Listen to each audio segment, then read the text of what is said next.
DJI has just announced that they will be doing a launch event on the 15th of May. They call this event Unleash Your Other Side, and it's scheduled for 9 a.m. Eastern Central Time. There was a scheduled launch event for the 23rd of April that was postponed, and that kicked off a lot of speculations of what DJI was going to launch.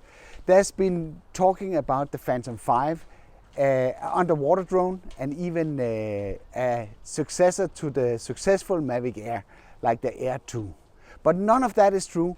What's going to be released is a true action camera from DJI.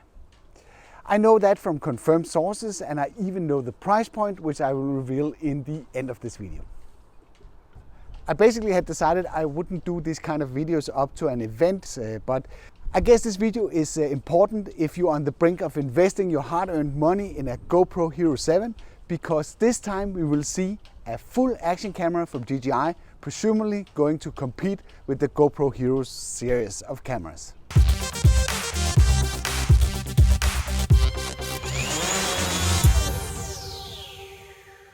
Hey, I'm Henrik Olsen, and if you want to improve your drone skills, learn about e-wheels, then you're definitely in the right place. Consider subscribing to my weekly tips, tests and tutorials. The likelihood that the action camera will be a GoPro lookalike has further been confirmed by a datasheet from a Chinese manual that has been leaked to the internet.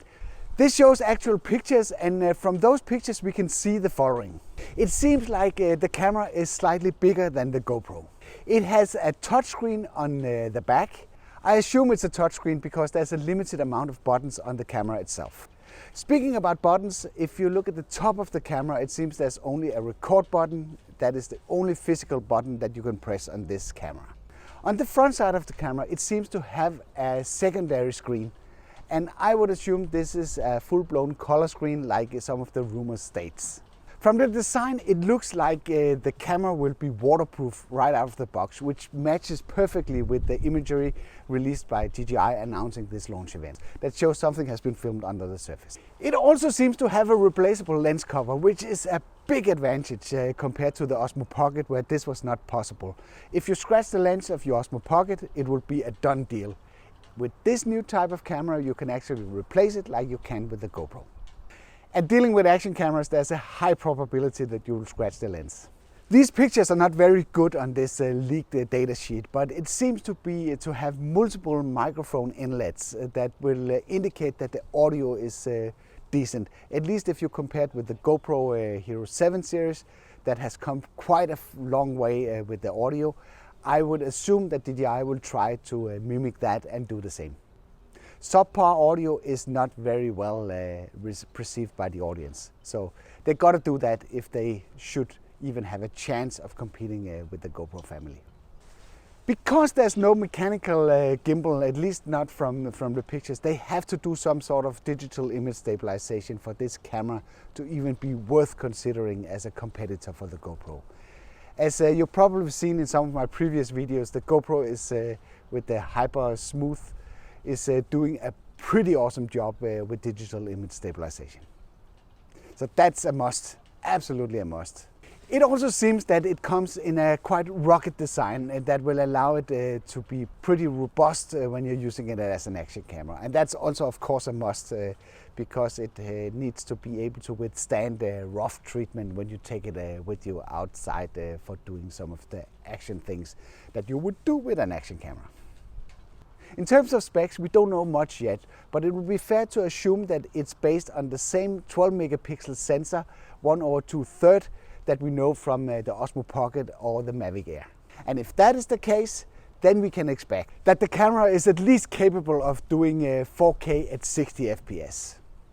Also, I would assume that it hooks up through Wi-Fi to some sort of DJI Go 4 app or even the Mimo app, and that will unleash an array of features that we are normally getting used to having from DJI. If the action camera should be suitable for vlogging, it should definitely have a wider field of view, because the Osmo Pocket, I find that too narrow for that purpose. So a good bet would be 145 degrees f2.8.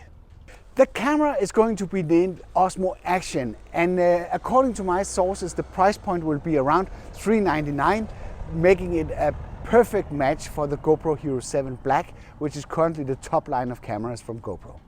If what you heard in this video is true, would that make you choose the Osmo Action above the GoPro Hero 7 Black? For me personally, it would not, because the GoPro is actually doing a fantastic job, and I'm actually shooting on the GoPro right now, so it's up to you to judge. But for me, I would not make the switch unless they have some secret in the bag that they haven't revealed yet. But I guess we would have to wait until the 15th of May to know about that. But as it stands right now, I'm not switching away from my GoPro. There's simply not enough reason from what I've heard to go that route. Have you considered starting editing your videos, your drone footage or your action camera footage in Final Cut Pro?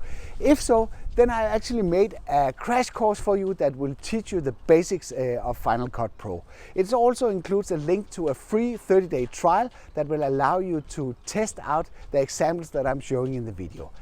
If you want to try that, you can access this video through this card.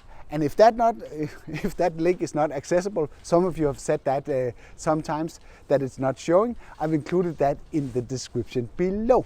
You can also download the examples that I'm using in the tutorial so you can try exactly what it is that I'm showing in that video. I hope you liked this video. If you did, then press the like button. If you didn't like it, then feel free to press the dislike button twice. Thank you for watching and see you on the next one.